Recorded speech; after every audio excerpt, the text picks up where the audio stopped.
Welcome, Kris Millegan. How are you? Just dandy, sir. Thank you for having me.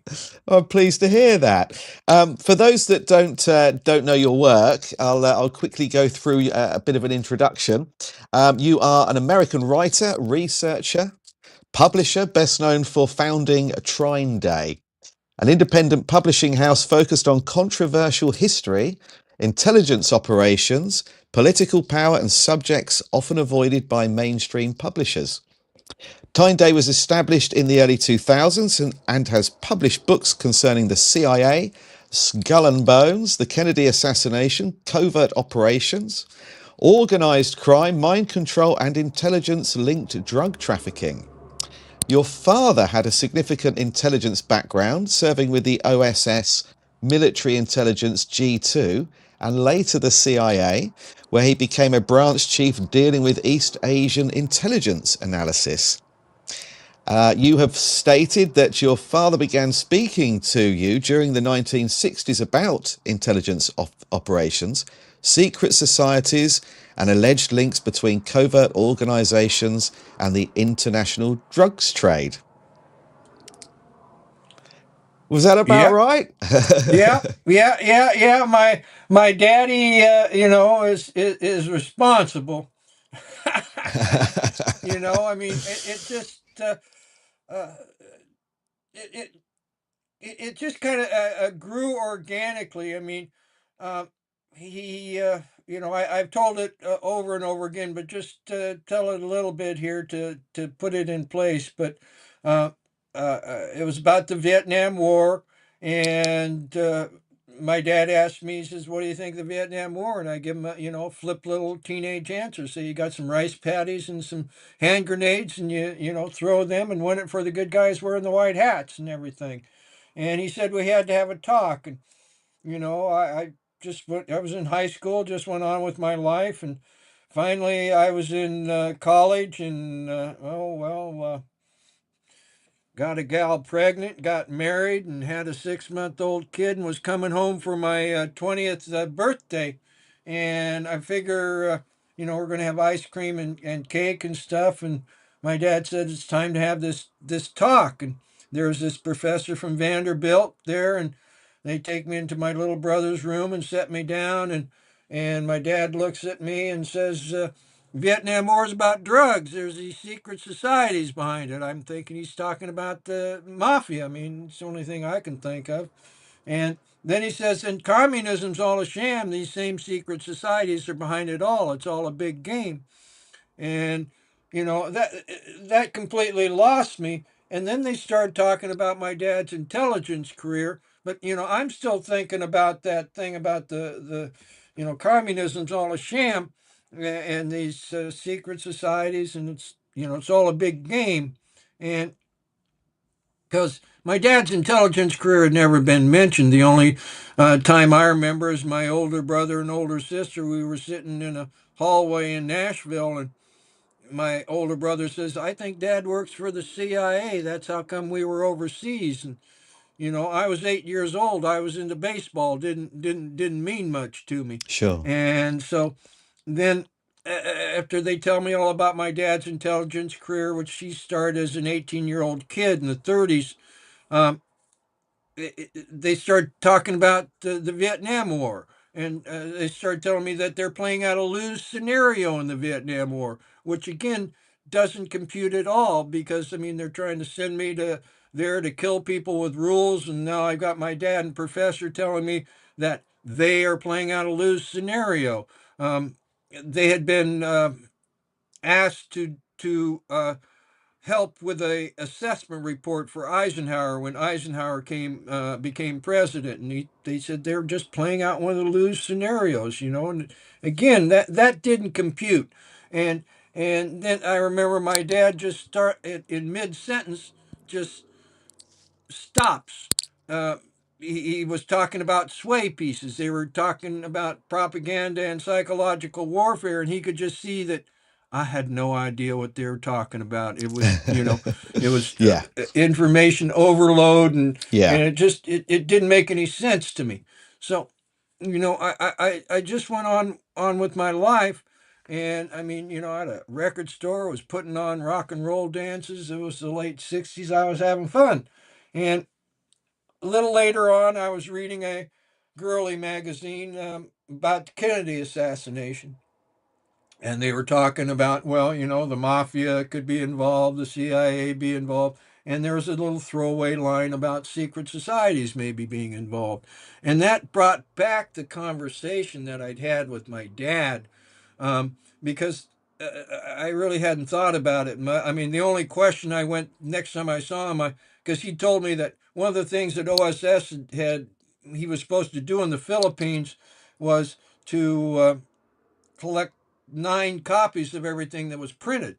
And I guess I went back, and that seemed daunting to me. So next time I saw my dad, I says, "Well, gee, Dad, how'd you do that?" And he said, "Well, at that point in time, you had, to print something, it took a big machine inside a room with all kinds of supplies and people, and he would just compromise some people." He said the hardest thing for him to get was the mimeograph stuff that the Japanese were doing, and so it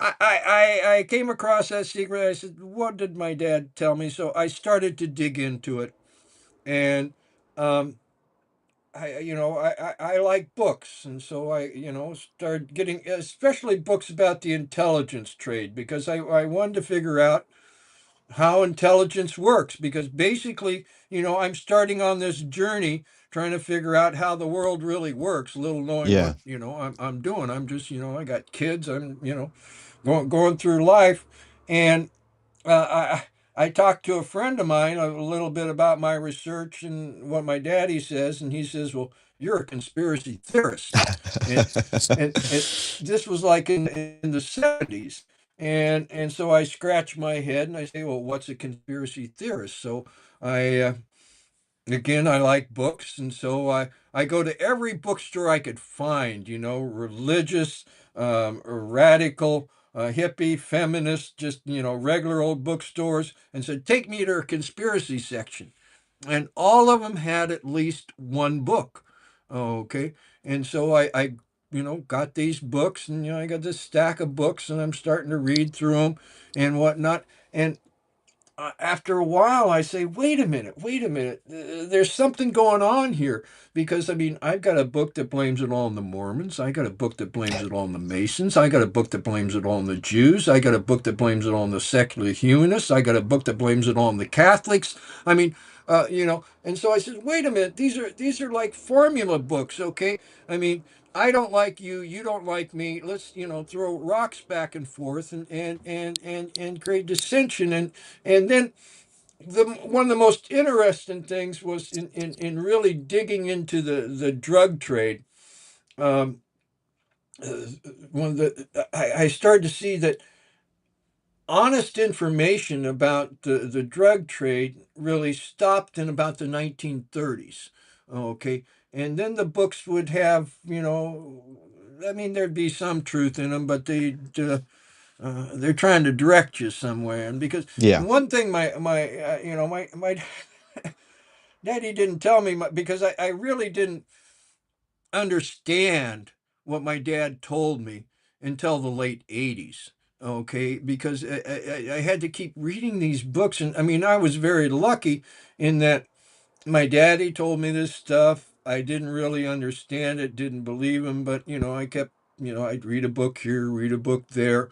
And now people are presented with this information, and they got to make up their mind, well, what's real? What's real? In a fast time. And I mean, I leisurely walked through, and then finally 1986 I came across, no, it was 1988, excuse me. The book came out in 86, but I didn't come across it till 1988.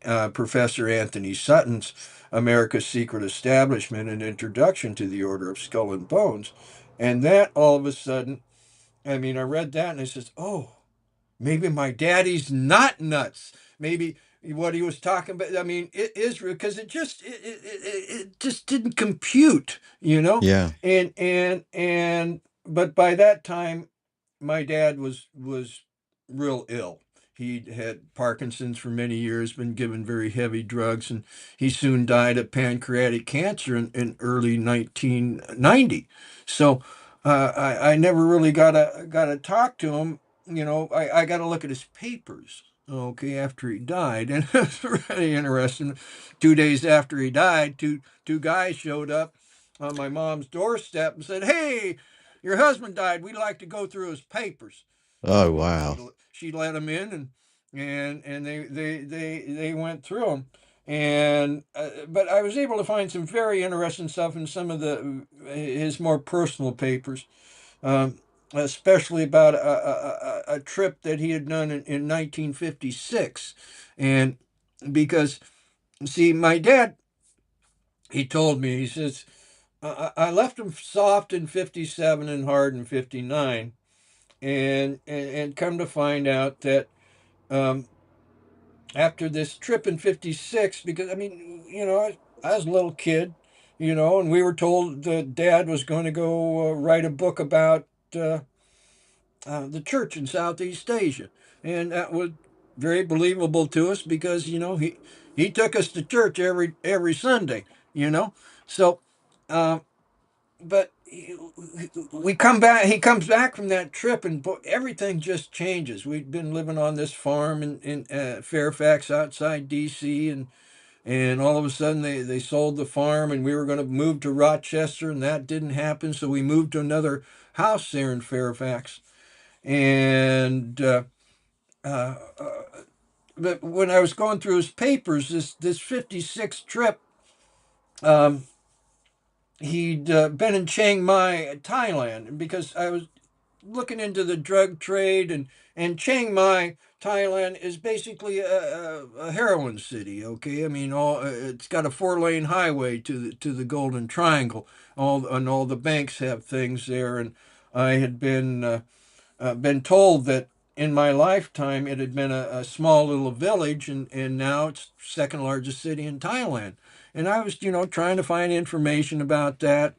And so I'm going through, my dad's paper, and he'd been in Chiang Mai in 56. So I could ask my mom how big Chiang Mai was. And so the next time I see my mom, I say, "Mom, how big was Chiang Mai?" And she said, "Oh, it wasn't very big. The biggest thing in town was a church. I got a picture of it, and she's sitting there on the couch, and right next to her is a bookcase, and the picture book of their 56 trip was up there. So I'm pulling down the picture book, and my mom says, and that's when I stopped believing everything that was in the newspapers, and that perked up my ear because I had been asking mom question for some years, and she would always say, "I don't know anything. I don't know anything." And I said, "Mom, what do you mean?" And she says, "Well, uh, they'd been in Vietnam, and then they went to Bangkok, and then they went to Chiang Mai. And the big story in the newspapers was about this big battle in Vietnam, right where they'd been in Toi Ninh, Vietnam." And she says, Right. "There was no battle. We Oh. were having a picnic." Okay. So I turned back the pictures, okay, on this book because I found the picture in Chiang Mai, and I turn it back, and there's my dad meeting this guy by name of Ed Lansdale, okay, who's very famous in conspiracy circles. Um, and then there's this beautiful picture of my mother. I mean, she's just vivacious in it. And later on, when she passed, and we had a memorial. It became one of the main pictures in her memorial, and her skirts twirling, and you can see over here. Here's Lansdale sitting down with a plate. Okay, and they're having a picnic, and there's these guys with ranger hats walking around, and the caption on the picture says Eudora, because that was my mother's name. Says Eudora out from Saigon with Captain Lansdale or Colonel and North Vietnamese military leaders. Okay, North Vietnamese military leaders, and if you read the history, I mean, Lansdale. When he was there, a whole bunch of people came down from the north. Supposedly, they were all Catholics, okay, and Okay. and and because and what this was about, okay, was about getting the kids that were teens and preteens, okay, um, and affecting those people because it we have fail-safe devices, okay, so that we as humanity don't go just running off the cliff, okay. The first fail-safe device is known to us as the dialectic, okay, and basically I say some things that I know are true about drug running, uh, uh, uh, intelligence agencies, and secret societies. Okay, and then I hear somebody, that's a spook. Okay, that says kind of the same thing, but then puts in a little bit of lies in there because Yeah, muddy by the water. controlling the extremes, you control the middle. Okay, that's how come there's so much hinky stuff out on the fringes, okay, because they put that hinky stuff out there so that they can, again, by controlling the extremes, you control the middle, okay. So this fail safe device can be manipulated quite a bit, okay. Right. So the next fail safe device is a cycle of generations, okay, that the cohorts help each other, move us forward, make us, a more perfect union. Okay. And you start off with an idealistic group. Okay. Then you have a reactive group. Then you have a civics group. And then you have an adaptive group. And then it starts all over again. Well, there's a book called Generations, a history of America's future, comes out of sociology, and shows um, these things that happen between the generations. And one thing that this book shows is that the kids that were teens and preteens in the 1860s, okay, they were the idealistic group. They didn't cohere as a generation. Okay, it was Right. just too weird. Okay, Yeah. some of them joined the generation after, some of them joined the generation before, some of them just went out in the woods and did weird stuff. Okay, What and, kind of weird stuff, Chris? How weird are oh, we going here? uh, you know, just looking into different spiritual things, and Right. just different things. And so, and why did that happen? It happened because of the assassination of a president. Okay, war, and then drugs, opium, the soldier's disease. Okay, that started later on, and and you see, because these Skull and Bones and was started by two people. It was started by Alfonso Taft, a politician, okay, and William Huntington Russell, the scion of Russell and Company, which was the third largest opium smuggler in the world, number one in America. Okay, number one in the world was Right. Jardine Matheson, okay, which is now um, Hong Kong Shanghai Banking Corporation. Okay, HSBC. Wow. right. And then you had the Dent Corporation, and so um, their cash cow for these people was the opium trade. Okay, Right. and after the Second Opium War, they lost their cash cow, and you can watch where before opium became legal, they owned 85% of the emerging steel infrastructure in the Far East, steamship lines and railways. And after they lost their cash cow, you can see where, oh gosh, they start losing that control. They get down about 15%. They sell it off to their German buddies. And then what do? Well, they foment the Spanish American War. Okay. They take America, a couple things. They take the American Republic, Democratic Republic, and turn it into an empire by taking over properties. Okay, Okay. and I mean there's quite the story. Teddy Roosevelt was Undersecretary of Navy. Okay, and the Secretary of Navy had gout, and he went home early one day. And then he came back and saw what Teddy did because he'd stepped up to the desk and set off a bunch of missives. And he said, Teddy, what did you do? And he never left early again.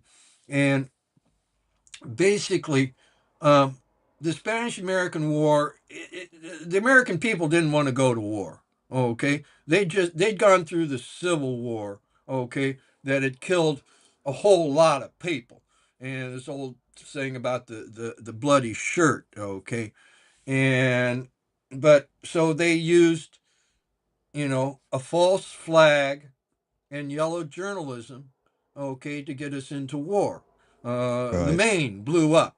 Well, it didn't blow up. There's a big, admiral from the U.S. that did a study later on that showed that, well, yeah, it didn't blow up from a torpedo. It blew up from the inside. Okay. And then they had, one of the big first campaigns where concentration camps were used. The Spanish were putting the Cubans in concentration camps and got the American all up in airs and um, took us to to war with Spain. And the big thing was about Cuba, but we didn't take Cuba right away. I mean, Teddy got to quit his job and go get his friends and you know go to Cuba, but we took the Philippines right away. That's what Teddy had done. He'd set off these missives to Perry, and Perry went down there to Manila Bay because Manila is the oldest Western port in East Asia. Okay, and these opium smugglers, they didn't call themselves smugglers; they were China traders, and they always had a back office there in the Philippines and in Manila, and so we took over and we fought a horrendous war there. Um, the Philippine War. I mean, Twain got himself in a lot of trouble talking about it, and but this was the action that they used to get their hands on really big time to the American government. Okay, it was through the Spanish American War because uh, they sent out Arthur MacArthur as the first military governor and declared the Right. war over before it was. And then they sent out William Howard Taft, okay, the son of Alfonso Taft, one of the founders of Skull and Bones, to be the first civilian governor. And, William Howard was a big guy. He got stuck in the bathtub in the White House, and Really? yeah, and he looked very good in black robe. I mean, he's the only guy. He wanted to be a judge. I mean, he's the only guy who was both president of the United States and later on Chief Justice of the Supreme Court. Okay, so um, uh, McKinley asked William Howard to be on the Supreme Court, which is a lifetime appointment. And William Howard said, "No, that's okay. I'm going to stay here in the Philippines." And then McKinley was shot, and Teddy was president. And see, the Roosevelts were heavily involved with the drug trade because they owned ships and were ship captains. And then actually, William Delano, Franklin Delano Roosevelt's grandfather, was the chief factor for Russell and Company in Canton for 20 years. Matter of fact, he was there, came back, lost all his money in a panic, and went back and made another fortune.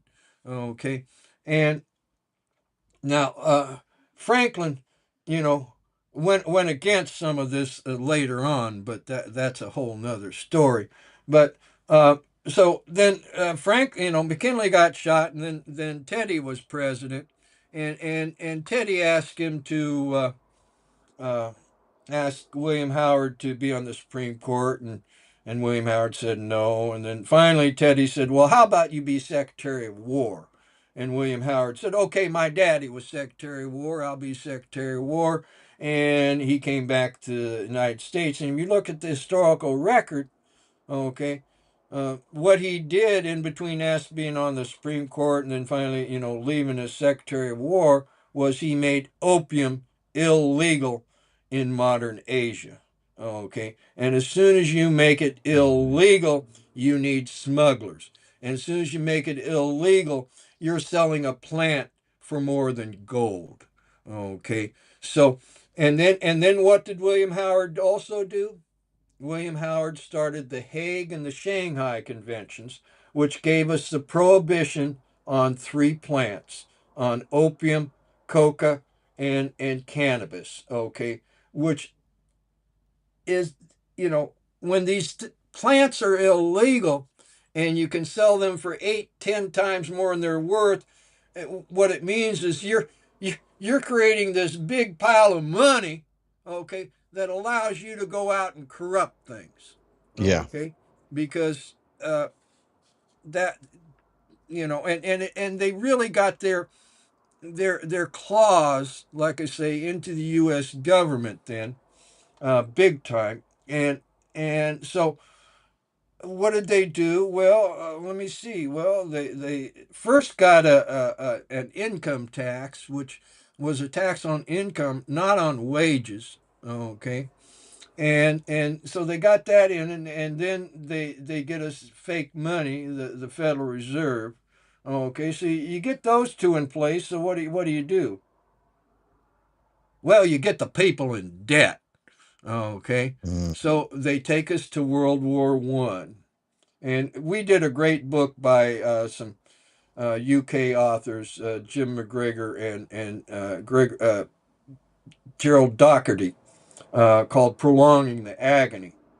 Talks about World War I, how some elites in Britain just lied their head off.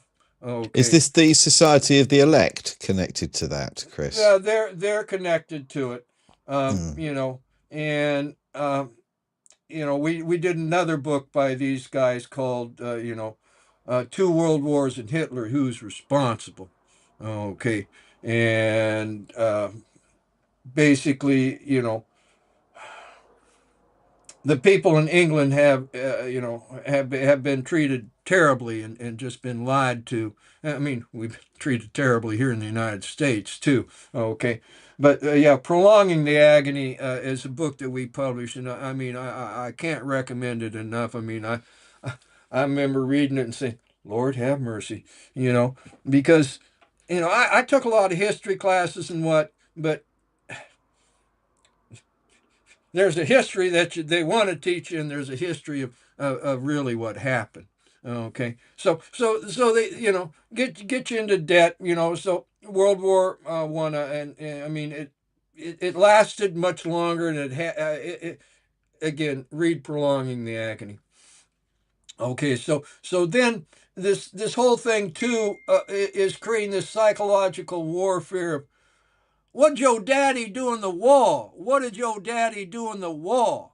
Okay, creates this patriotic fever Yeah. and also this militaristic fever.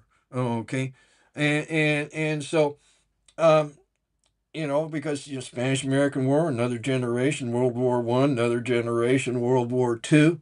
Okay, and in World War II here in the United States, they did a thing that says, "Oh gosh, we need money. We got to beat them Japs and Huns. We got to do a tax." But I tell you what, guys, we're gonna make it easy on you. You ain't gonna have to lick a stamp. We're gonna, excuse me. You were gonna go directly to your employer and grab it. Okay, and that's when withholding tax started here in the United States, which took, before then about 20% of the people were actually paying an income tax. After then, it got up to about 60%. Okay, in other words, giving Wow. those guys more money to fluck Mm. us with. Okay, Yeah.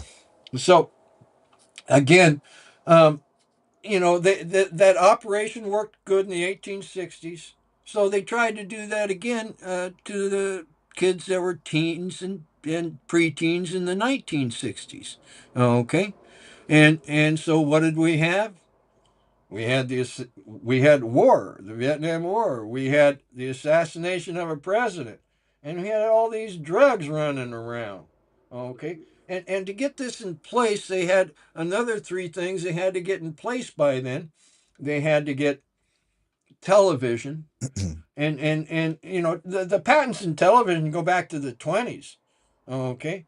And they had to get television also in the form of, it has that little flicker in it, 60 cycle flicker.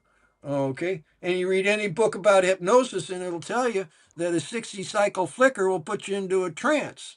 Okay. So they need to have television. They needed to have the modern education system, which was brought to us quite openly here through the Masons. And then, if you look at Skull and Bones, one of the first things they did was to start to take control over our education system and take over. I mean, there had been an education system that had grown up from parents teaching their kids, from factory people teaching their workers, and it was a fairly organic education system. Well, they brought over the Prussian system. Okay, the Prussians got very mad at their people when Napoleon beat them.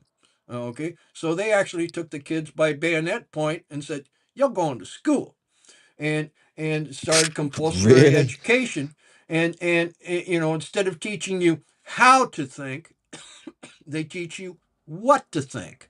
Yeah. Okay, and so uh, uh, they they were targeting, like I say, us teens and preteens, the boomers. Okay, and we weren't supposed to cohere. We did cohere. We cohered around a circle with a joint being passed around with a little bit of LSD thrown in. Okay, because you see, uh, heroin, opium has a fairly easy, dynamic, simple. Here, kid, you want some? Oh, you want some more? Mm. How about your friends? I mean, that's the basic dynamic with opium. And with LSD, I mean, you can disrupt, you can make people wear white sheets, okay, but you can't control people with LSD, okay, like you can with opium. And so what came out, so when you have, like I say, they were trying to get us not to cohere, because when you don't cohere, you end up with a four-cycle engine only running on three cycles. So we aren't as strong as a body politic, and the people from the shadows are able to come in and grab a hold of that and Yeah. and stuff. And so what came out of the hippies? The History Channel did a big 2 hour special, and they said what came out of the hippies was the personal computer and the internet. Okay, and those are the tools that all of us, humanity, is using to fight this corruption of people using secrecy to lie, cheat, and steal. Okay, because the personal computer allows me to be a publisher. Okay, allows you to be a podcast host. Okay, and the internet allows us to tell people about it and to share this information and to have a table, okay, where we can sit and talk about this. Okay, because I mean, that's how change happens and understandings happen, is by people meeting and talking about things and trying to say, hey, this is going on, this is going on. Because, one reason, we survived in the uh, jungle or forest or whatnot was because, not everybody was looking in the same direction. People were looking, other ways. Because, one thing when I first came out, people, said, "Oh, you're a conspiracy theorist," blah blah blah blah blah blah. And one thing I learned early on is that, first off, a conspiracy theory doesn't have to be true to be effective. Okay, and then also, just because somebody has a different point of view doesn't mean that he's wrong and he's a bad, evil person. You know, and so it's a interesting journey we've all been thrown on here. So So do you find yourself when you're being told you're a conspiracy theorist, do you find that that's a derogatory term? Because it's something that I actually introduce myself as a conspiracy theorist, and I wear it as a badge of honor. Well, it's basically has been used as a derogatory term. Mm, Okay, I mean when there's been quite a sea change out here through because of the internet and because of the ability for us to pass by the censors and have honest conversations. Okay, because yeah, I mean, yes, I am a conspiracy theorist. Okay, because some of the things I'm not a member of these secret societies. Okay, they don't tell me what's going on. Okay, I'm not a member of these drug networks. Okay, and I'm not a member of an intelligence service. Okay, and they don't, and so we have to theorize about what's going on. yes. Okay, so and obviously what these people are doing are a conspiracy. Okay, I mean, if you are bringing in narcotics, okay, that are against the law, okay, you are, engaging in a conspiracy to do that action. Same with intelligence agencies and secret societies. They are engaged in a conspiracy to make something happen. Okay, so yeah, I mean, badge of honor, yeah, to a certain. I mean, but it's just something that we as a people need to deal with and understand. And like I say, the really the biggest lesson that I got, and I got it very early on, was that a conspiracy does not have to be true to be effective. And people float conspiracy theories all the time. Yeah. Okay, to I didn't do it, they did it, Mm, and to make money, whatever. Okay, so um, I, I don't think about it, you know, much derogatory one way or the other. I think about it as a reality that yes. we have to deal with. Okay, because again, the other thing is I've been hanging out in conspiracy theory land for, Lord have mercy, more than 50 years, and I don't get on every bus that comes through town. Okay, and people get upset at me. Well, you publish conspiracy book, and uh, I mean it's like a COVID. Okay, I think COVID was used. Okay, by you know different governments in their countries to do good things and to do bad things. Mm, Okay, because when you really drill down on COVID comes out of bio warfare. Okay, and it we did a very very good book. Lord have mercy, secret agent, oh, a sleeper agent.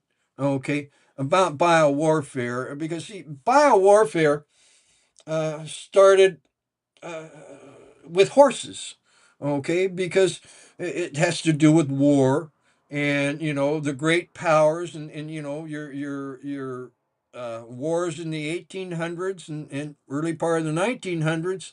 Uh, Horses were a very big part of that, okay, yes.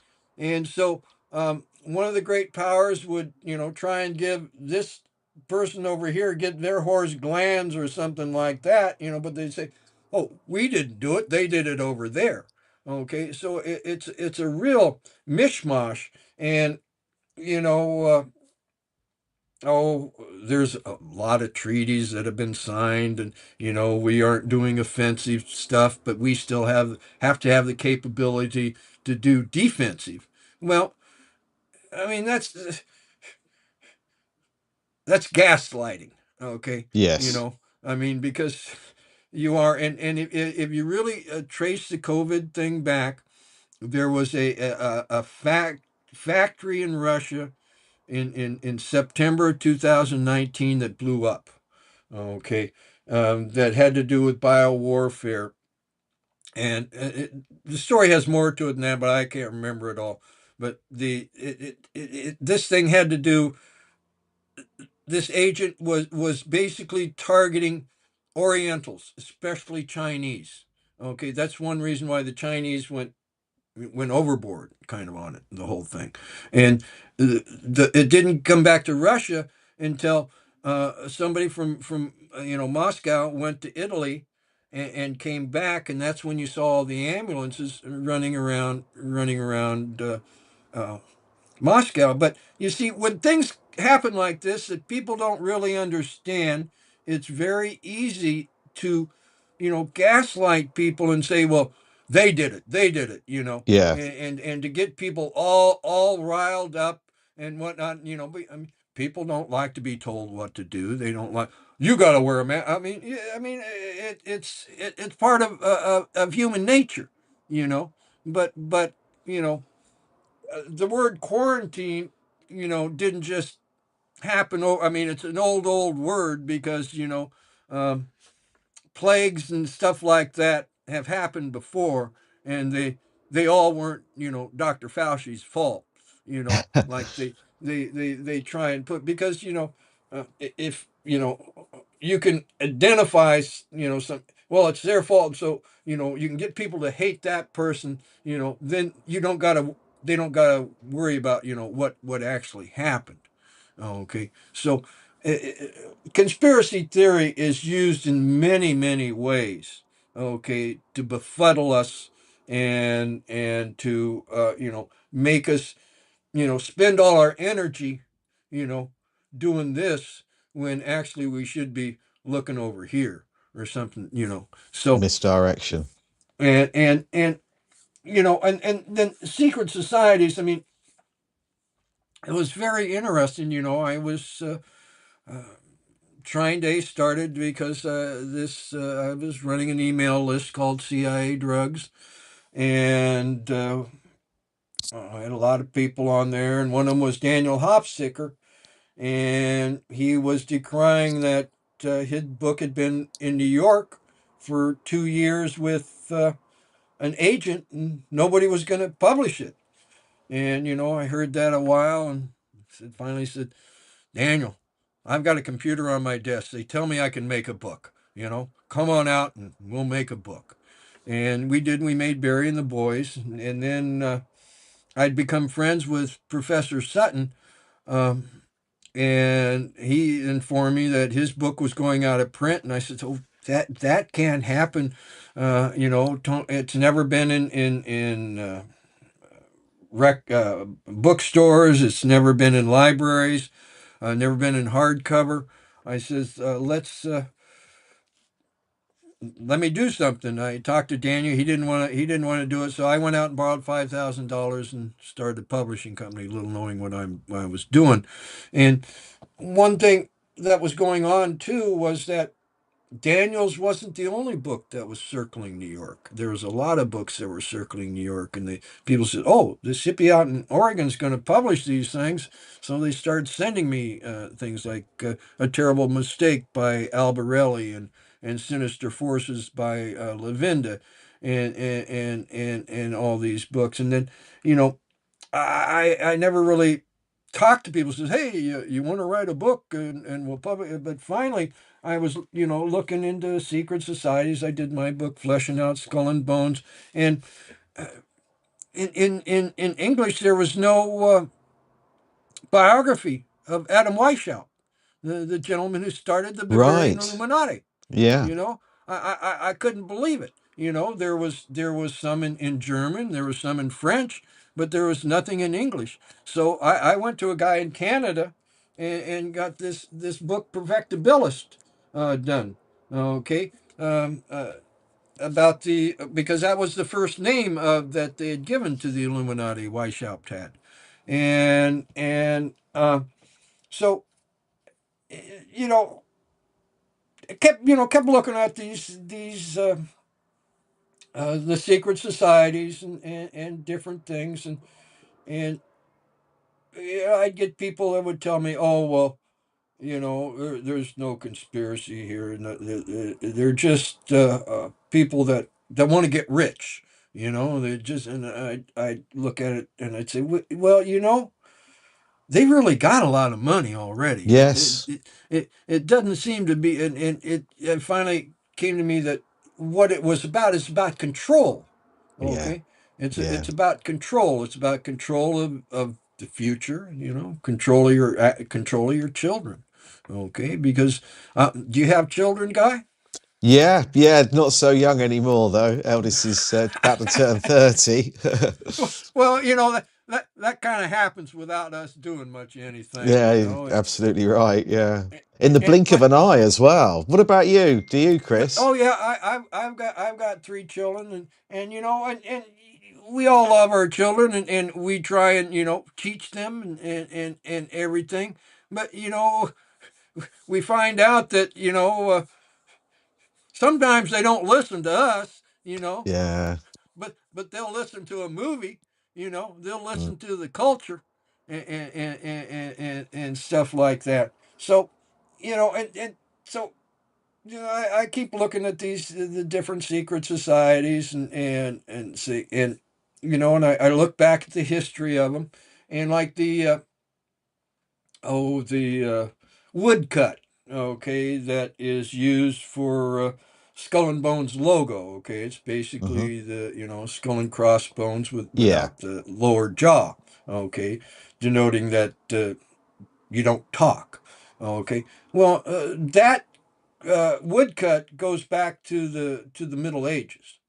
Okay, it was basically um, put on doors by physicians saying that there's a plague on and you don't go to this house because it's infectious and stuff like that.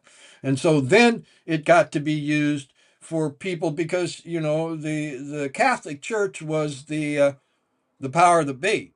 Okay, and if you wanted to talk against the power that be, you had to do that in secret. Okay. And so instead of having that symbol being on a house that, was, you weren't supposed to go there medically, they used that as a beard, you might say, so that they could have their meetings in secret. Okay. So, Right. so, Right. so, So, yeah, makes sense. So it's a cover. Right, right. So secret societies develop over time.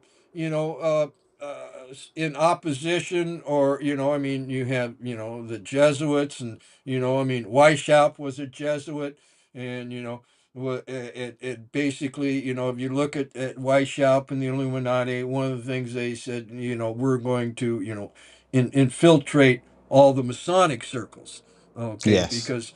Um, uh, they're already used to doing something, so we can convert them to what we want to do, and different things like that. And so, and you had like, you know, the Knights Templar, okay, Hmm. and Knights Hospitaller, and then you had the Pope, disbanding, okay, the Knights Templar with a papal bull that he signed on 11/22, okay, 1307, okay. And then within Masonic things, you have this thing of revenge and retribution and whatnot. And then we did this book. This gentleman out of uh, Belgium, and it's based on a Belgian state police report. And the thing that police, they're confronted with something and they want to find out what's going on. So, we'll send somebody in there, right? So they sent somebody in there, and he rose higher and higher and up in this organization, and he got to the top. And what he found was that there was a whole bunch of um, groups called the Order. Okay, and that's one of the nicknames for Skull and Bones. Okay, and they're also known as the Brotherhood of Death and other things like that. And but you had all bunch of groups called the Order, of different flavors. Okay, you had a gay one, a feminist one, an Islamic one, a Jewish one. Whatever. Okay, just different things, and because at some point in time, the secret societies, you know, uh, became aware of each other. Okay, it's quite easy to do. And they decided that, well, let's work together because our common enemy is the people. That's who they've Yes. got at Buffalo. That's who they've got to, befuddle. And here's how the secret societies run the world. It's a leviathan of three levels, and each level has three parts. Okay, the top level is mining, metal, and money. And, you think about it, that makes a lot of sense, okay? Because if you control the mining, where the metal comes from, that the money's based on, you're ahead of the game, right? Okay. And when I looked at Skull and Bones through the eyes of a social historian, I found all these mining engineers, a lot of gold mining engineers. Okay. And I actually had a gold mining engineer contact me early on with Trine Day and wanted me to publish this book about gold mining, and about George Bush and all this stuff. And it was a really thick book, and I knew nothing about gold mining, and I said, gosh, guy, I don't know if I can do this. And so he went off and got it published in Poland. Okay. And The Great American Gold Grab. And then he came back at me later on, and he wanted to do this another book. Uh, oh, what is it? Something angels, something of angel. I'm sorry, getting old. I have a hard time remembering all. Done 180 books, and Wow. and he came back at me, and he this was a thinner book, and he this was about his great aunt Jane Stanford, who was part of Stanford University. I mean, this guy, his daddy, he was a mining engineer. His daddy was a mining engineer. His granddaddy was a mining engineer. His great granddaddy was a mining engineer and was part of the 49ers out in California, part of the Comstock Lode in Nevada, and was actually president of the Central Pacific. So, I mean, this was, a substantial person. Okay. And so, Calling All Angels is the name of the book. And so he came at me with that, and I said, okay. And he had the support of a uh, professor at Stanford about this. This book was about how his great aunt Jane had been killed, so the people in the shadows could take control over Stanford. And I got that book out there, and 7 days after it was printed, he was dead. He was run over by a hit and run lorry there in London. Okay, and it stopped his book because I deal with a lot of these people, and if they go away, their family wants nothing to do with them because the whole thing has scared them and all kinds of Yes. stuff, and they don't want to get called a conspiracy theorist and all this kind of Mm. stuff too, and so uh, this kind of drove home to me that top level. Okay, they really don't like that top level messed with. Okay, and so the next level is drugs, guns, and oil, and it's a very active level. Okay, lots of stuff is happening there, and I mean, it was a gentleman from Skull and Bones. Okay, Dr. Benjamin Silliman Jr. Okay, he got a bottle of rock oil from Cornell University, and they asked him to do a report on it. And so he looked at it, and he finally wrote back to him. He said, "Gee, gentlemen, you have something here with very inexpensive processes. You have some very valuable products." And it was actually people from Skull and Bones that sent Drake to Pennsylvania to drill the first oil well. Okay, and it's rock oil. It's abiotic. Okay, it doesn't come from dead dinosaurs.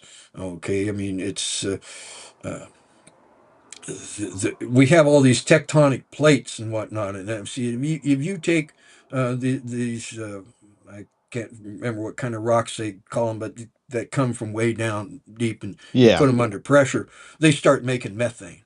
Okay, which is one of the first things that when you start the oil process. Okay, so and the only reason we go to the oil store is because they own it. Okay, and there's other ways of making energy. Okay, so and then arms. If you look at Connecticut, where Skull and Bones is based, okay, that's where the Sikorsky does helicopters. Groton is where they developed the submarines.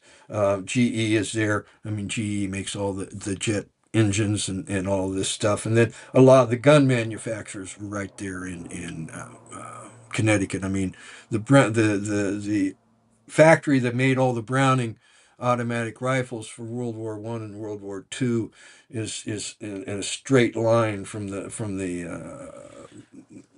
Skull and Bones temple, their tomb there in New Haven. So drugs, guns, and oil. Okay, Yeah. creates them lots of money.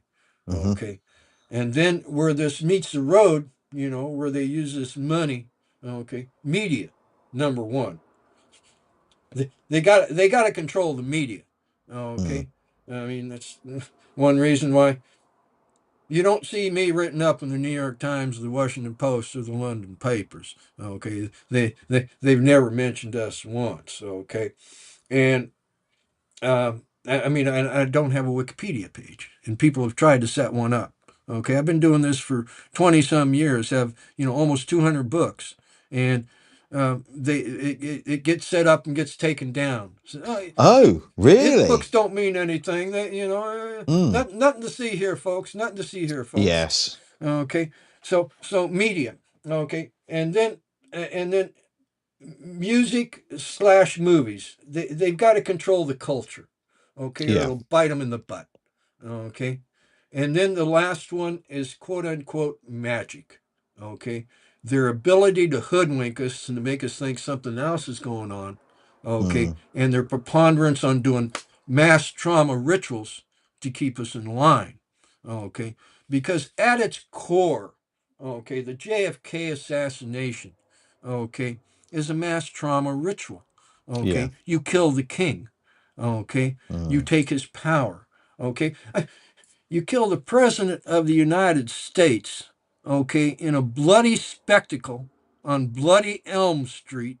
Okay, um, with a cover story that a 5-year-old can break. Okay, it's a psychological warfare operation. Your vote don't mean nothing. Okay? We're in control. We just killed your president and we're having happy hour at 5 o'clock and there's nothing you can do about it. Okay? And then and 9/11 again is a mass trauma ritual. Yeah. Okay? And these people practice what I call death magic. Okay? They believe that by killing people, by killing things, they get power. Okay. And it's funny when you look at oh the backstories of and the development of Dealey Plaza in Dallas, Texas. Hmm. Okay, it's a ritual kill zone. I mean, there's a pyramid, there's an obelisk, there, Right. you know, Okay. it's a trident. I mean, right next to the Trinity River, right near the 33rd degree parallel. Lord have mercy. You know, and with 9/11, you go and look at you know the land acquisition and what was to where they put those towers and they're supporting ritual objects and that goes back to the 1930s. Okay, so there's some active machinations, okay, to quote unquote control us. I mean, there's this guy by the name of James Shelby Downard. Okay, very very interesting fellow, and he was basically used. There's some Masons, and all Masons aren't the same. Okay, and all Masons aren't bad people. There's you know. Uh, they get used and abused. Okay, and but some Masonic lodges, they would, in their ceremonies, their rituals, you would have to have an innocent young boy there. Okay, and James Shelby Downward got to be that young innocent boy in some of these things, and he learned some things, and he started to he was first talked in, I think it was called Secret and Suppressed, out of Feral House, a book in the 60s. And he talked about how there's this alchemical formula out there to rule the world. You've got to do this alchemical formula. And this alchemical formula, the first part of it was to destroy primordial matter. Okay. So that's the atomic bomb. Okay. So where did the first atomic bomb go off? At the Trinity site. Okay. Yes, of course. In New Yes. Mexico, right Mm. right around the 33rd degree parallel. Okay. So the second part of that thing is the killing of the king ritual. Okay, killing of Kennedy there in Dallas, right there, the 33rd degree parallel. The third part of this is bringing the star matter back down to Earth. And supposedly this is accomplished by bringing the moon rocks back down to Houston. Okay, again, near the 33rd degree parallel. So, that brings into this questions, did we go to the moon or not? Okay, and So, I tell what you, are your there's a lot. thoughts on that, Chris? I mean, where are you with the moon landings? I don't know. I wasn't there. I wasn't in the capsule. I mean, if you can follow some rabbit holes that can convince you quite a bit that no, we didn't go. Okay, and you can follow some other things that say, oh yeah, we did. Yeah, we did. So I mean, why are these breadcrumbs out there? I mean, Yes. that's one thing I found in because I've read lots of books. Okay, and and they all don't say the same thing. Okay, and for some reason there seems to be breadcrumbs that are put out there that want you to believe something. Hmm. Okay, because it's one thing I tell people all the time. This is, don't be afraid to read a book or to watch a video or whatnot, but be very careful on what you believe. Okay, because there's obviously people out there that are trying to get you to believe things that aren't true. Okay, to just sell you something, or to grab your children's future. Okay, so um, uh, we live in very very interesting times. You know, and that was supposed to be an old Chinese curse or something like that. But they actually, when people looked into it, because when China back opened up and people went over there and said, well, you got this old saying, and the Chinese would look at them and say, huh? And it basically it came out of pulp stories. Okay, Right. in the 30s again, but so yeah, we live in an interesting time, and I think that we have the opportunity here because basically uh, these people in the shadows, or whatever you want to call them, and some of them are doing evil deeds every day. Okay, um, they don't want the human race to evolve and to become better. Okay, You know, they want to just pull us back down, as slaves. Okay, Mm. whether Yes. it's wage slaves or act whatever. Okay, but that's the situation that we have today. Okay, either humanity is going to stand up on its own two legs. Okay, and move us forward past 12 o'clock into the dawn of a new, better age, or these people are just going to try and pull us back into a dark age. And that's where we're at, as far as I can see. What do you think needs to happen to be able to get us to move forward? Uh, Discussion, understanding, I mean, um, if you just, um, run in as a bunch of guns and a conquerors, you just become what you just got rid of, to a Yes. certain extent.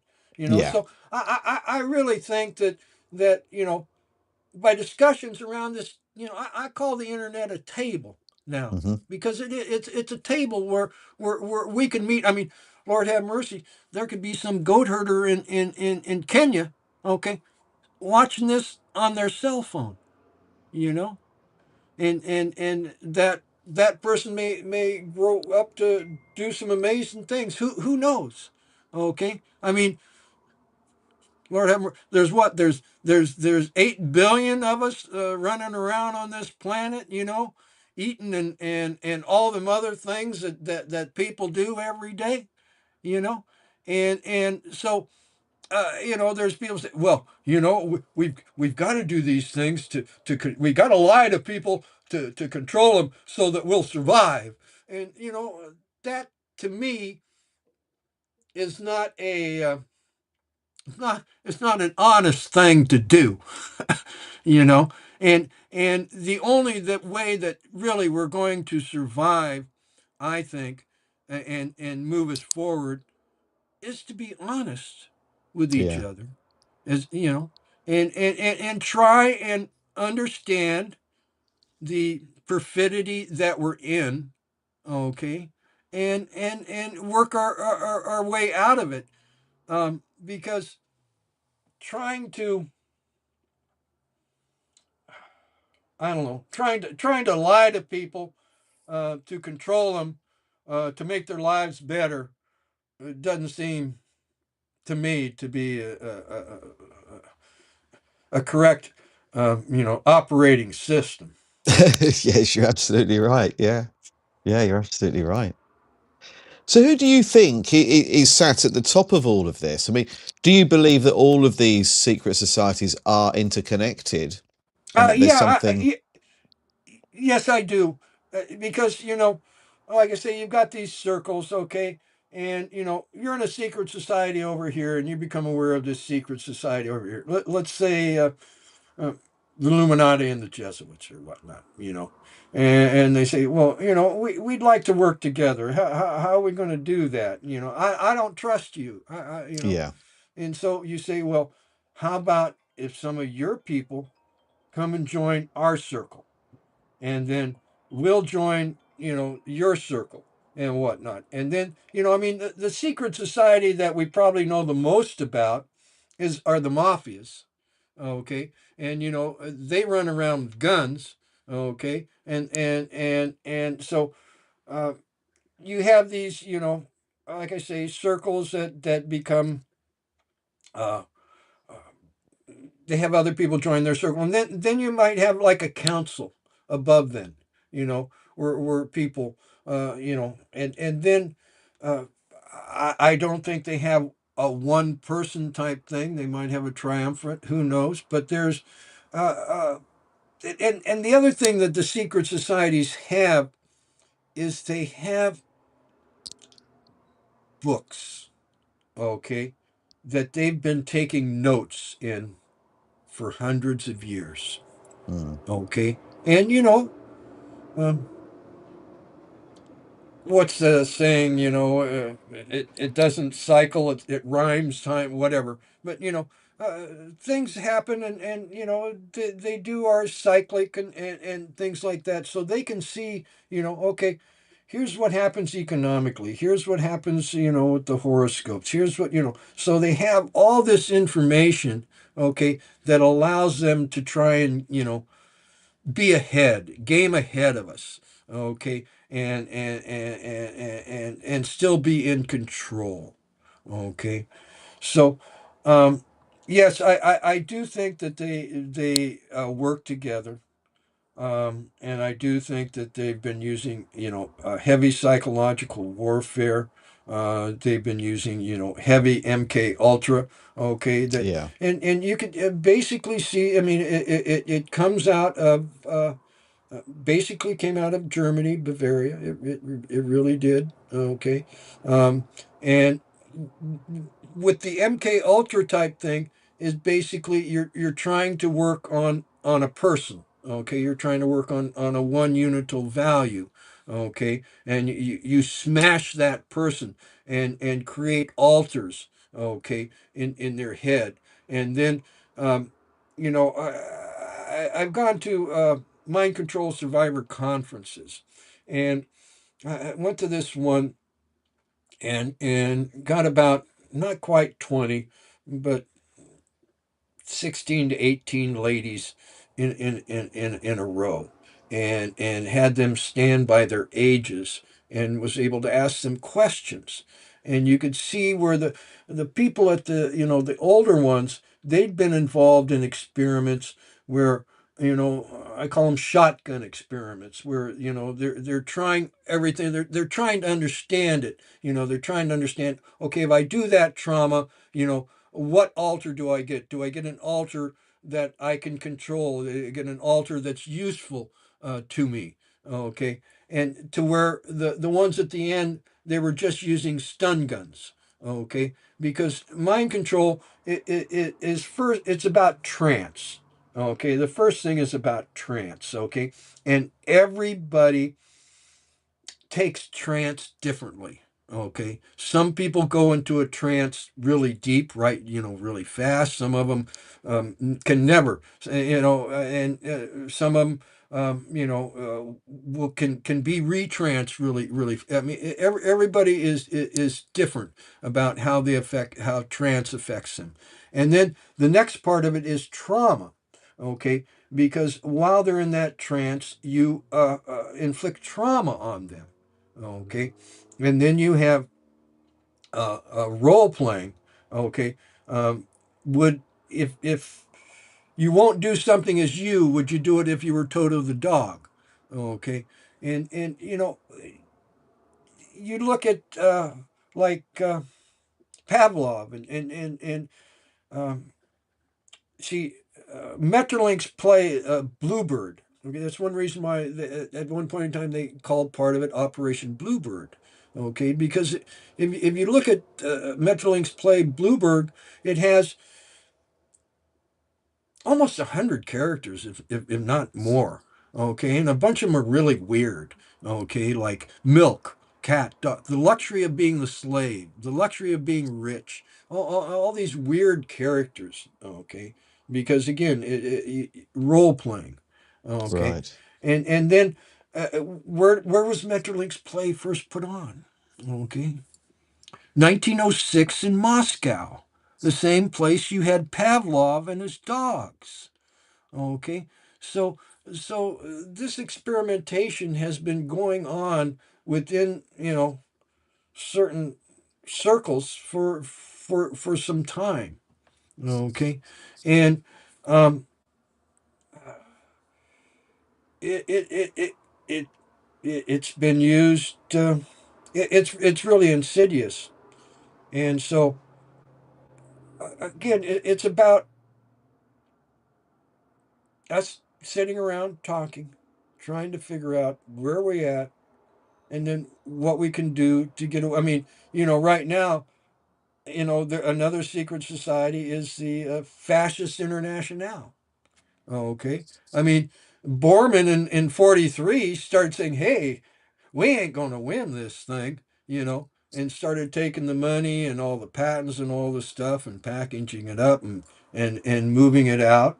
Okay, they sent a lot of those people here. Okay, under Operation Paperclip, and then Yeah. you see, I mean, Nixon got his job by blackmailing the Dulles brothers.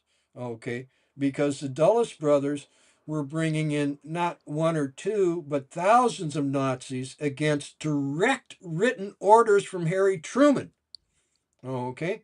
And Nixon was a lawyer running around in New York, and the Dulles brothers were in a mansion in Long Island, and he because he blackmailed him, and soon they had Prescott Bush in L.A. with Nixon introducing him to the mob people there. Okay, and because again, the mafias are a secret society. They're part and parcel of the elites doing this too. I mean, you had, I don't know if you've read our book by that Whitney Webb did, One Nation Under Blackmail, and that's basically the first one is kind of the Old Testament chapter and verse history of honey traps. Okay, and basically started with the mob and FBI working with them, and uh, J. Edgar Mary Hoover, okay, declaring that there is no mafia. Okay, because he's blackmailed. I mean, you look at the Kennedy assassination. You've got a guy by the name of Trent Parker. He was Office of Naval Intelligence, and Harry Truman had set up the Pegasus Group, which was basically he took mostly people from naval intelligence, but then a couple other places, and said, "Here, listen, I just set up the CIA. I want you guys to, look at them, and if something hinky's going on, I want you to tell me." Okay, and the really the last president they were able to work with was Kennedy. Okay, and but Trent Parker had he was tapping Hoover's phone, and he got a conversation before the assassination. Okay, with Hoover and LBJ Johnson on it. Okay, and you know they're low men on the totem pole. They're so blackmailable. They're in your pocket. Okay. And then you got Alan Dulles. Okay, he's the consigliere. He's member of secret societies, and his family's been working against the Constitution here since the ink was drying, part of the Mallet Prevost family. And then the next person was George H.W. Bush. And when I first read this, it took me a while to understand that George H.W. Bush. And but that this brings on Skull and Bones, Averill Harriman, the whole Bones crew, okay, to help cover it up and do things. And then the last person was Nelson Rockefeller, which brings David Rockefeller. And Nelson had been promised the presidency a long time ago. They weren't able to pull that off, okay, but uh, you know. Uh, Nixon, they besmirched Nixon, okay, because it was Watergate was oh, all about this and about drugs and um, you at the end of Watergate, okay, I mean, if Squeaky Jane Fromm or Sarah Moore would have been better shots, okay, Nelson Rockefeller would have been president, okay, and he would have been could have been president for over 10 years because they had just changed the law, okay, and um, that didn't happen, okay, but so then they put Jimmy Who in. David Rockefeller pulled him up. They got Jimmy Who in, besmirched his ass, okay, and put in uh, Ronnie Ronnie Reagan. Okay, and if Ronald didn't know who was in charge, I mean, they shot him within the first 90 days. Okay, and George H.W. Bush was really running the show, and one of his jobs. Okay, because you see, you had all these different drug runs that were coming in. Some of them going back to the 1800s. Okay, through the Defense Department, through the State Department. Some of them through mercantile means, and intelligence things, and they were stepping on each other's toes. Okay, you had the Federal Bureau of Narcotics busting these, and blah blah blah blah blah. Yeah. So one of George Bush's jobs was to take the drug runs, okay, and to consolidate them to a certain extent, and make sure the aegis of the federal government over them was enough to protect them, and and put it through the bond market in Arkansas. I mean, it's very interesting here in the United States. I mean, if you were a Rockefeller, you could do what you wanted. I mean, you could, you could, so why did the Rockefellers, okay, go to West Virginia and Arkansas, two of the very poorest states in the United States, and say, well, you need some help with governance. One of them, became a governor, and the other a senator of the states. Okay, it's because two of the biggest black projects of the federal government. One is COG, continuance of government, and that is in West Virginia. Okay, started in West Virginia, and goes on to Pennsylvania. I mean, now it's big in California and a bunch of other places, but and then the other one is the drugs.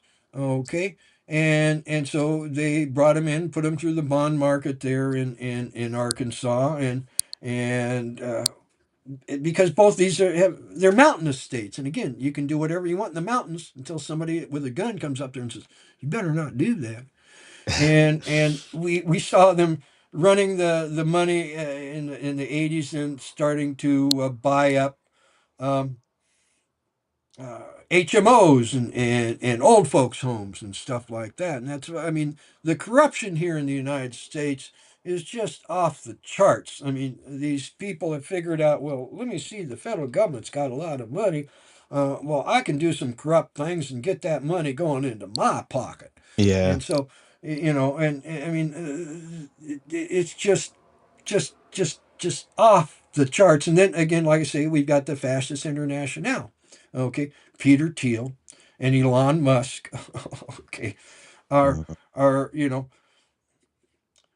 they're direct lines. Okay, their genealogy and everything goes back into the fascist international. Okay. Does it really? Right. Yeah, I mean, yeah. Follow it. You know, and the whole technate, okay, thing that Hmm. Elon's grandfather and father Yeah. were involved in. Okay, where the world is divided into three spheres of influence, and blah blah blah blah blah, and these technicians ought to run it because Lord have mercy, uh, they know what to do, and because I mean the grand experiment here that we're doing here in the United States, okay, of people, of government, of and by and for the people, okay, is one that the powers that be don't like, okay, because then they ain't the powers that be, okay. So it's been a constant struggle. Okay, because I mean, there was when we started this country, there was people that um, they didn't want to have slaves here, and they tried really hard. Okay, but some of the people that felt that, yeah, I have the right to own other people, and you know, Mm. um, were able to buffalo, befuddle, and get their way. Okay, but and we had a damn civil war over the whole thing. Okay, but uh, it's still it's basically it's that dynamic that's going on. Okay, is the people that think that you know they should be in charge. I mean, why are the royals at the Bilderberg meetings? I mean, that's another quote unquote Yes. secret society. Okay, Yes. and if you look at heraldry, okay, you've got uh, you've got those eagles up there, right? Hmm. And some of them you got one eagle, some of them you got two-headed eagles, right? Yes, the Okay. double-headed. Yeah. Well, there's last I saw, I mean, there ain't no two-headed eagles flying around out there. Okay. So what does it mean? Okay, and why are the blue bloods blue?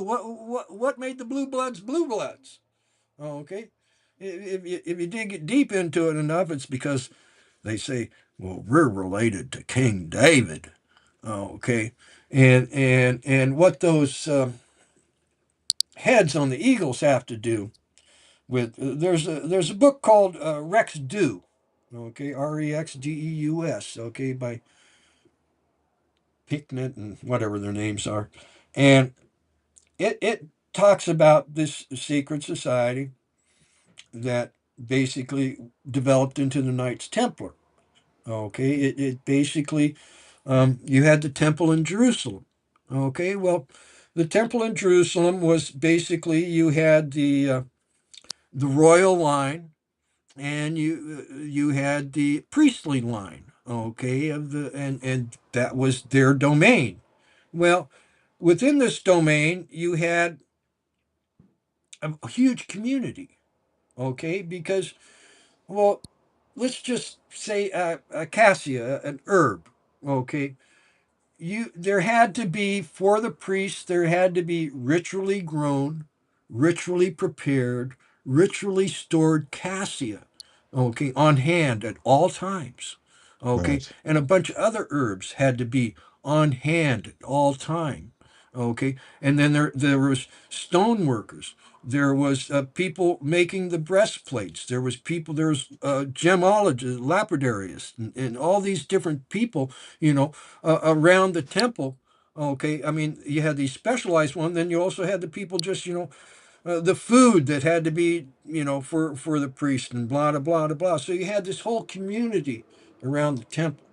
Okay, and so this book Rex 2 talks about how this community around the temple, um, the leather scroll that was found in the Dead Sea Scrolls is a lot about this. It talks about where they buried treasure and different things, but these people went from Jerusalem, went around through Turkey and blah blah blah, and finally ended up right around Champagne, France. Okay, and that's where the Knight Templar came from, and because you know if you look at Daniel and Isaiah, there's these things about thousand after 1,000 years you'll go back, and so that's basically about 1,000 years. The Knights Templar started to go back to Jerusalem, go to the stables, and went down into the caverns there and got stuff that they stashed 1,000 years ago. Okay, Yes. No, I heard that one of the things that they had was the Ark of the Covenant. who knows? Who knows? I Hmm. mean, there's people that say there's more than one Ark of the Yeah, Covenant. You know, multiple. they're saying Yeah. that the Ark of the Covenant are basically these electronic batteries and type stuff and Hmm. different things, and and the pyramids are involved in this um, grid type thing that creates energy and stuff, and I mean, could be. I don't know. There's a lot of people that have written things about it and different. Uh, so those people, that's one of the heads of the eagle. Okay, if you got a bloodline from there, you get one of the heads. Okay, and then there is the stories, and quite a few of them, about Mary Magdalene. Okay, who was basically married to Jesus and went from Marseille. I mean, excuse me, from Egypt to Marseille. Okay, and had a kid. Okay. And so that's the other bloodline. So you have some of these blue bloods say they're related to both of these bloodlines, and that gives you two eagles in your heraldry. Okay. And so, the blue bloods, we're related to King David, so we can rule over you guys, and all of this. And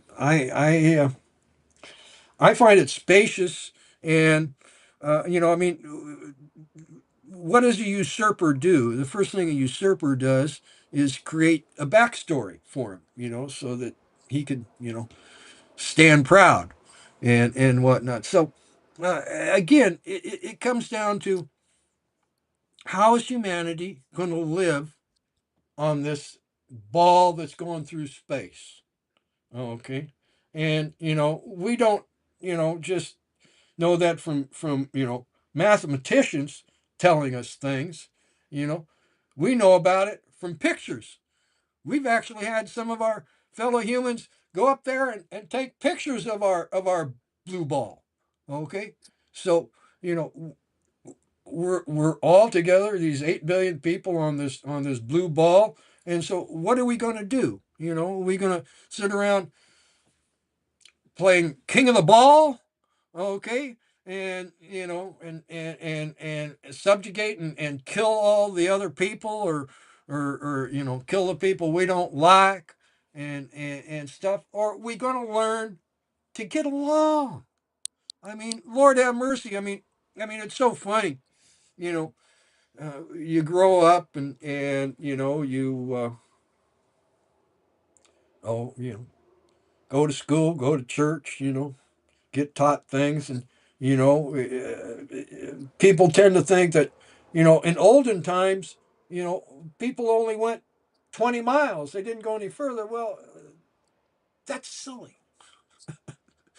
I mean, you yourself, today's age, and even several thousands of years ago, well, like Mr. Tolkien said, you could just go out your door and keep walking Yeah. and keep walking.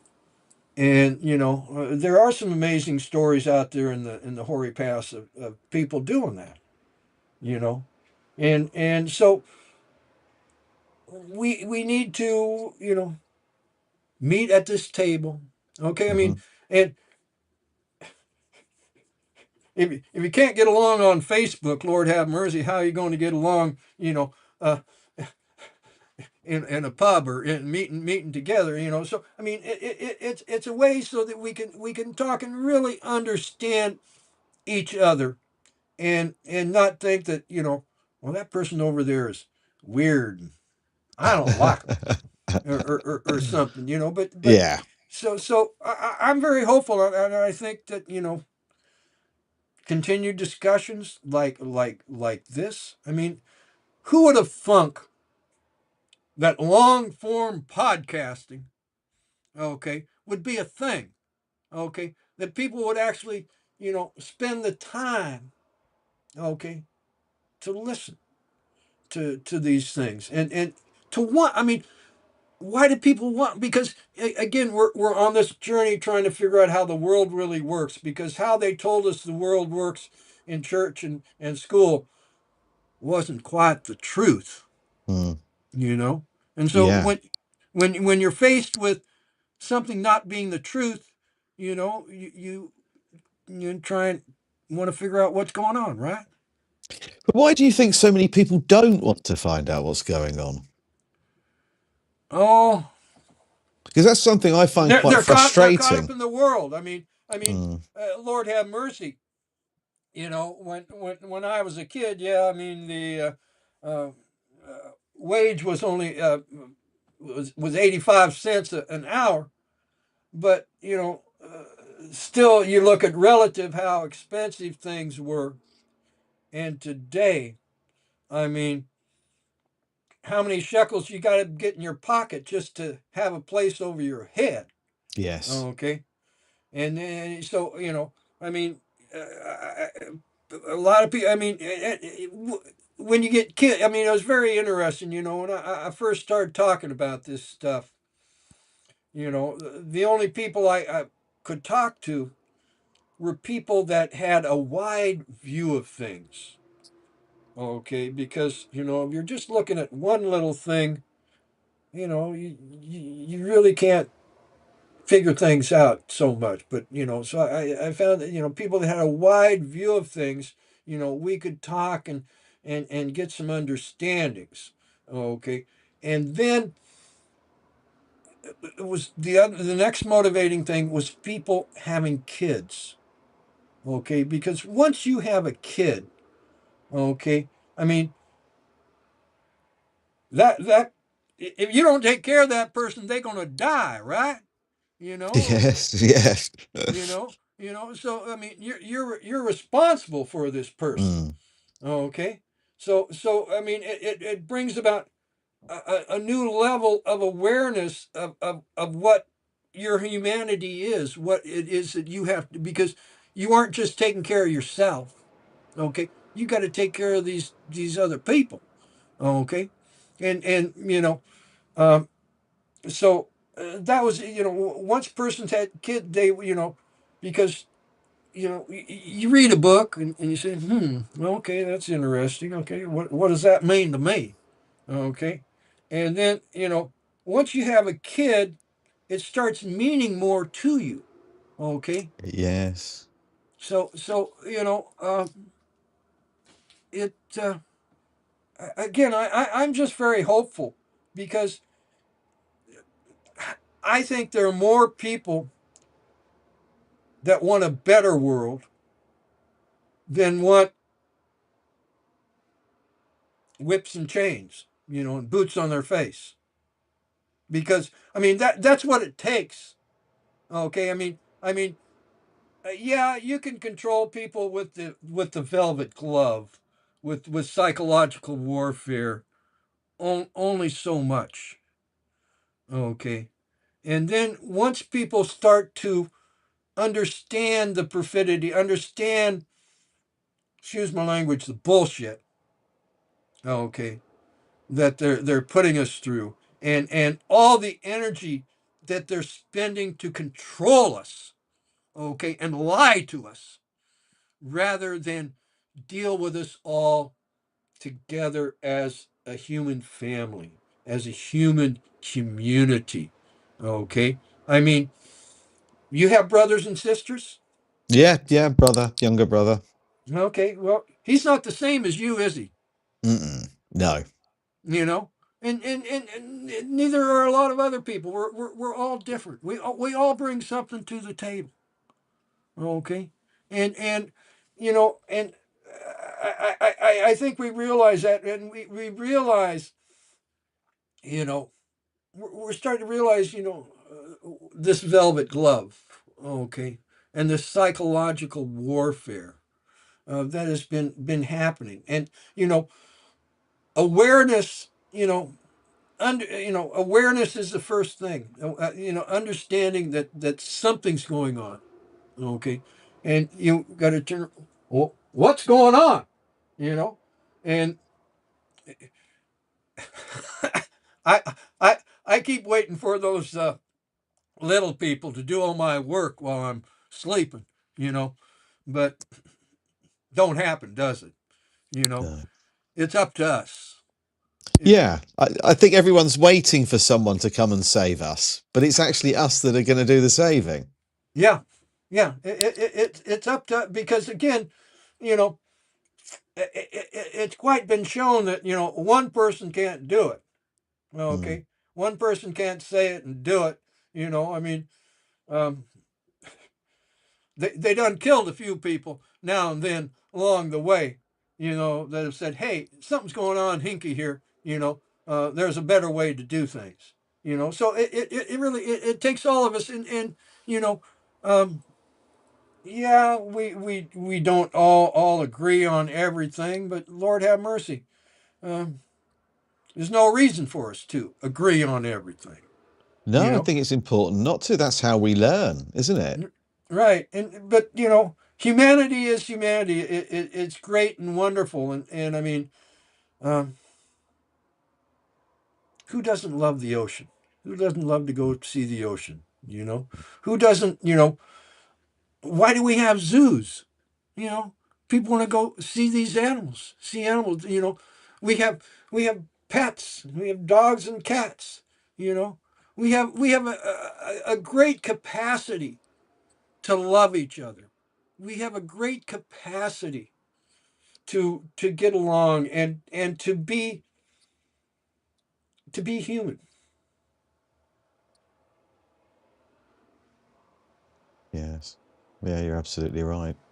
And I think one of the problems is we fight amongst ourselves. I mean, this is orchestrated, isn't it? But we A fight lot of it amongst is, ourselves. absolutely. And we'll find anything to argue over. And it is the divide and conquer technique that's been, used so well for such a very long time. And we're still doing it today. I want one thing that I wanted to ask you about is you've mentioned a couple of times about us being on a planet and, we're spinning through, traveling through space. Where are you with that when you hear people talking about the flat Earth theory? What are your views on that? Well, you know, it's it's it's something that military intelligence does a lot of. Okay, they do a thing called flypaper. Okay, and you take a position, and it's a wrong position. Okay, but you put it out there, and then you find out who's attracted to it. Okay, and then you have a group of people that you can manipulate. It's like a cult. Okay, and so I mean, are there people that you know really believe it? Um, I guess so. I mean, they say they believe it. Okay. Um, I find it rather incredulous. Okay. And it just shows a level of mind control and psychological warfare that happens out there. And again, it creates dissonance. It creates, ah, you stupid people, you know. And so it starts name calling. Okay. I can call them people stupid. I can call them all kinds of names. Okay. So it helps expand the divide and conquer. Okay. Because um uh, no, I do not think that the Earth is flat. Okay, but you've got people, evangelicals, okay, teaching their children that the world. Some of them teach it's 3,000 years. Some of them teach it's 6,000. The world is 6,000 years old. Okay, if I can get you to believe the world is 6,000 years old, so much so that that's what you're teaching your children. What else can I sell you? What else can you do to help me divide and conquer the other people here? Okay, because again, um, uh, once you get to, you know, I believe that, you know, once you get into beliefs, okay, you can really get people throwing rocks back and forth at each other. Okay, so I see it as, um, you know. Uh, Things don't have to happen just for one reason. I think there's lots of um, benefits that the powers that be get from having a campaign in this day and age on the internet. Well, the world's flat, you know. So it creates things. Do I believe that there's life on other planets? Absolutely. Do I believe that they've been to this planet? Absolutely. Um, the other problem I have though is, like I say, I like books. I've got a bookshelf that has tons of UFO books on it, and I still get them now and then. And the thing is, I find so many spooks involved in it. I find a lot of spooks involved in it. Okay, and I mean, and they take this crash in Roswell, and they say, yeah, that's where transistors came from. Yeah, that's where Velcro came from. Well, if you read just that one book, you might believe that. Okay, but if you really look at Velcro and transistors, you find that there was chatter about that before the Roswell crash. Okay, and then there's one guy there that they completely played him, to create these false things, and so uh, I mean, you've got stories all the way from, the quote unquote powers that be are partnered with, aliens. Are they partnered with the Greys? Are they partnered with the big Greys, the short Greys, the hybrid Greys? I mean, there's all kinds of stories out there. Yeah.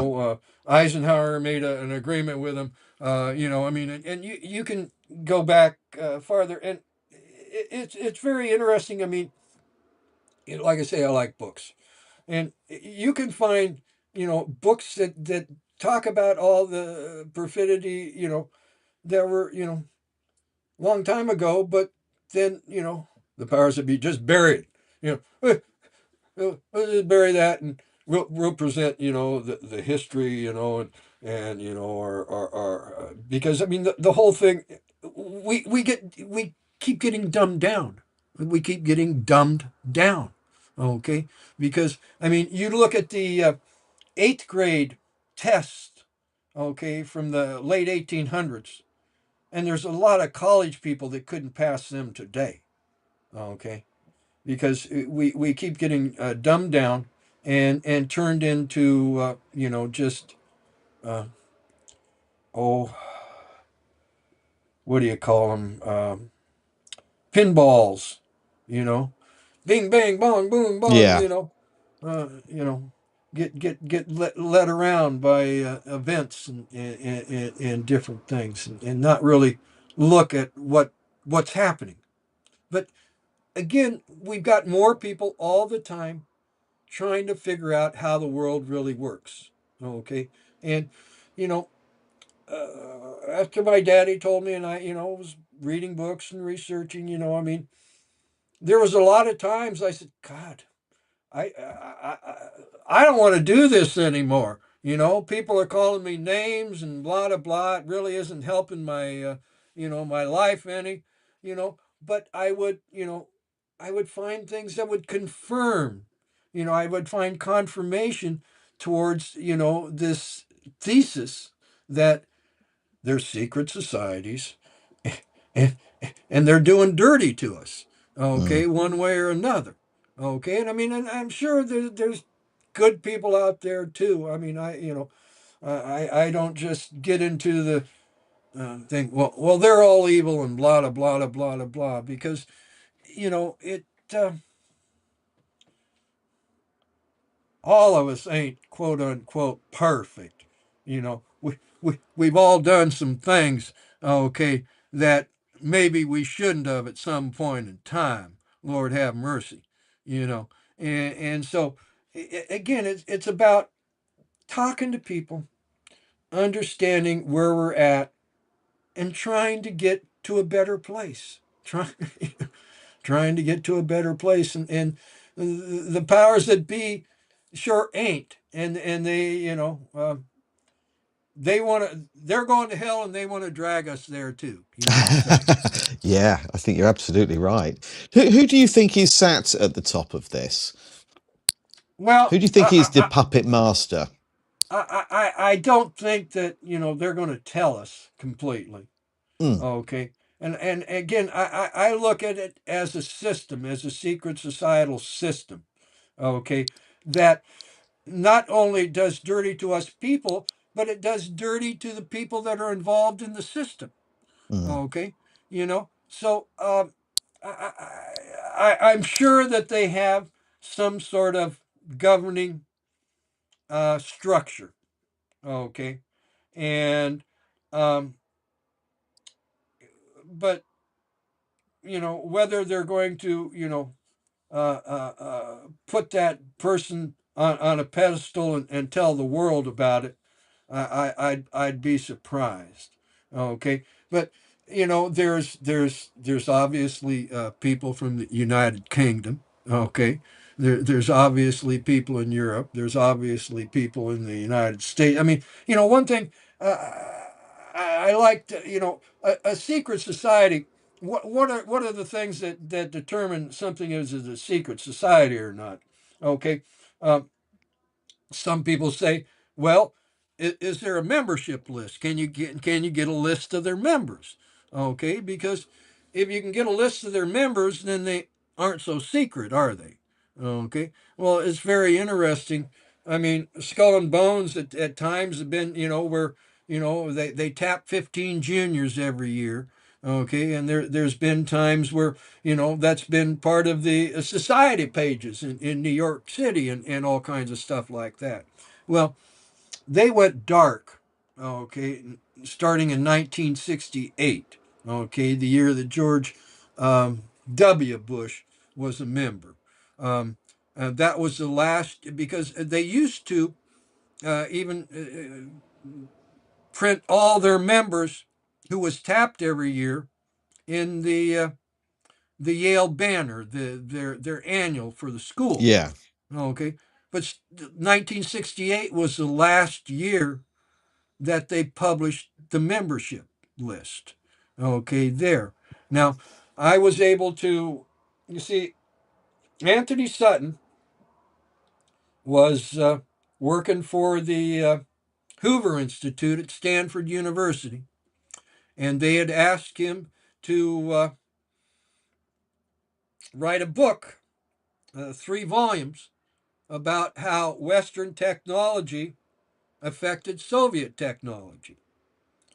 And in the late 60s, he was about ready to publish his third uh, volume. And they came to him and they said, "Well, Anthony, we don't want to publish that right now." And Anthony, he was a Brit, okay, and had become an American citizen, and was more concerned about our Constitution than the people at Stanford were. And he said, why? And they said, "Oh, don't worry about that, Anthony. It's above your pay grade. Don't worry about that." And he says, "But why?" And they said, "Don't break your rice bowl, Anthony." And Anthony went around him and went and printed it. Uh, Sorry, I can't think of the name of it right now. But when it ran around him and printed it, and they fired his ass. And so he started to write these books about Wall Street and the Bolshevik Revolution, Wall Street and FDR, and Wall Street and Hitler, trying to figure out, you know, how come they wouldn't let him print the third volume.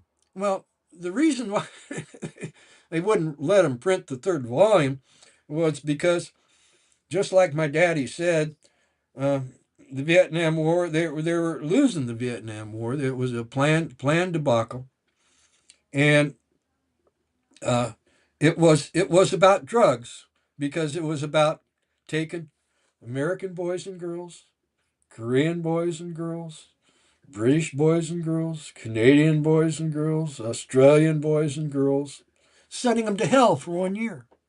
And when they were in hell, uh, about anybody over the age of 12 and up was proffering them heroin here, you know. Mm, yeah. And um, when you look at it, it's very interesting, because a lot of the kids that got hooked on heroin in Vietnam, they came home and that was it. They Mm, they got over it. Okay, yeah. but some of them didn't. Okay, and what does a junkie do? A junkie sells junk. Okay, and this was part and parcel of their targeting of the kids of the preteens and the teens of the 1960s. Okay, um, to they wanted us all to be junkies. Okay, Yeah. that was their hope. Okay, but we jumped aside and created a counterculture. Okay, and so um, again, going back to where I got lost a little bit. Uh, okay, the Vietnam War was that, see, after World War II, we shipped a whole bunch of stuff to Vietnam, a bunch of the war materials. Okay, but then the North didn't have enough to really prosecute the war, and the Chinese weren't helping the Vietnamese. I mean, the Russians were sending all that stuff there, and I mean the Chinese they wouldn't allow the Russians to send trains through China with war material. Okay, and what Sutton's third book was about how a lot of the war material that was being sent from Russia to North Vietnam to kill American boys was coming from factories that had been built by Americans. Okay, and stuff. Some of it had been ordered through Russia and I mean through Italy and different things, but and some of them had American engineers in these factories. But basically, was the fact that the Vietnam War couldn't happen if the Americans didn't help the Russians give Right. them the war materials Mm. to North Vietnam to have the war. Yeah. Okay, so that's why they didn't want that third volume coming out. Okay, so Anthony started writing these Wall Street books, and um, after a while, this lady in on the East Coast, Maine, I believe she was reading them, and she says, "Hey, you know," she sent Anthony. She called him. She got a hold of him, and then sent him because her dad and her granddad were members of the Order of Skull and Bones. This Right. was Charlotte Isabel, and she sent the membership list book that is it's for the members. It's just it's not for public. It's the Yeah. members. And sent it to him, and he told me the story about how he got it, and he had to make copies of it and send it right back to her, and so he put his copies in this box under, and it was underneath his desk, and a couple of weeks later, he was kicking this box, and he looks down there, and oh yeah, yeah, and he looked into it, and said, "Oh, these are the people I've been writing about in his Wall Street books." Okay, and so this led to him creating these little pamphlets about Skull and Bone, how the order controls education, how the order Yeah. controls revolution, how the order there was four of them, and he couldn't get them printed here in the United States. He was getting them printed in Australia, and they were getting stolen off of the docks. Okay, and so at this point in time, this was like in the '60s and '70s, and there's no internet, and so he started or actually '70s and '80s, and so how these people would communicate was through newsletters basically at Hmm. that time. And so he had this newsletter, and these people in Montana read that nobody would print his stuff here. And so they said, they just had a little mom and pop print shop, and they said, we'll publish your book. And so they published his book for many, many years. And then I started doing it after they went out of business. But so they've been playing these games. I mean, big level games. I mean, again, it's the day before my 20th birthday. My dad tells me about these secret societies and drug running, and then they tell me they are playing out a lose scenario. I mean, I've been raised on World War II, John Wayne, and everything. I mean, Mm. you do a war to lose. I mean, Yeah. it, It's it, nonsensical. it, Mm. it doesn't make any sense, Mm. But that's what they've been doing, you Yes. know. And my dad, they tried to bring my dad in. Okay, they gave him or offered him a life changing bribe. Um, Around D.C., there's a place called Seven Corners, and then they were just developing a place called Tyson Corners, which are big shopping mall type things, and they offered him, ownership of that, parts of that, and he turned them down, and you know it took me a long time to understand that because my dad and the professor, um, they I don't know, they talked a bunch. I didn't talk. I didn't talk much, and I was always still thinking about things that they'd said before. You know, so I would replay these conversations, and finally, Mm. when I understood what my dad told me about this bribe attempt, I just it just it made me so proud of my dad. That I mean, he could have taken the money, you know, Yes, he could have done. Yes. but he didn't, and it affected the rest of his life.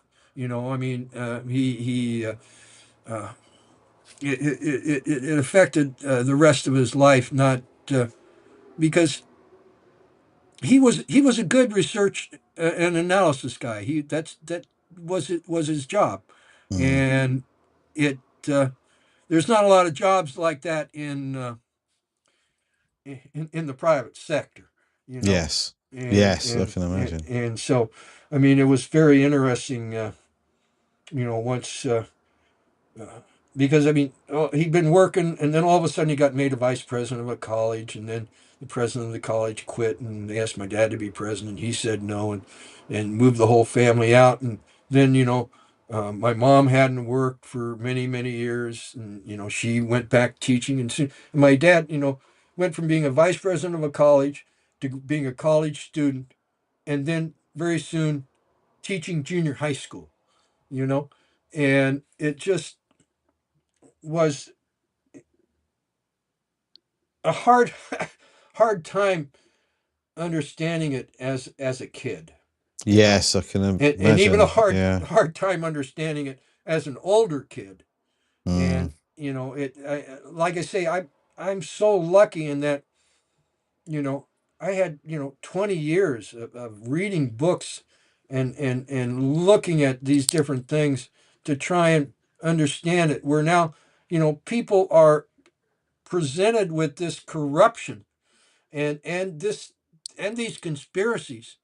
Okay. And maybe their job is you know working at a grocery store. Okay. And then they've got to try and figure out, you know well, what does this mean? Do I Yes. care? Okay. you Well, know that's fun. We've sort of run out of time, unfortunately, but that kind of leads us to this one question that's popped up. We all feel helpless. What can we do? well, stand up. If your country, if you have voting, do vote. Okay. Vote. Okay. That is one power that we have as people. If you can get involved with local politics, local school boards, local things, do that. Okay. Also, don't be quick to judge people and start calling them names, and try and learn how to understand what that person is saying, because again, just because a person has a different point of view doesn't mean that he's wrong, that he's evil, whatnot. Okay. And also understand that a lot of people that are in that umbrella of the powers that be are getting buffaloed also, and Yeah. we need to talk to our friends, talk to our neighbors, try and create comedy, comity. Okay. um, Friendliness between each other. um, Pray, and just try and be a good person. Yes. Try and Yeah. be a good person. Yeah. Thank you, Chris. Thank you. I think that's a brilliant place to end it. Thank you so much. for giving Thank up your you so time much. I today. enjoyed the It's a conversation. pleasure. Sorry, No, it's a pleasure. I talk so much, but Well, that's the idea. No one wants to listen to me. You've got, you've got far more interesting things to share with people. I believe that we've got your links in the description, possibly up in the comments as well. So if people want to look more into your work and your publishing house, they can. But thank you once again, Kris. I really appreciate you coming well, on and talking to us today. thank you, and onwards to a better future for our Yes. children. Yes, absolutely. Yeah, very well said. And thanks everyone for joining us. I hope you enjoyed that, and we'll see you all again next time. Bye for now.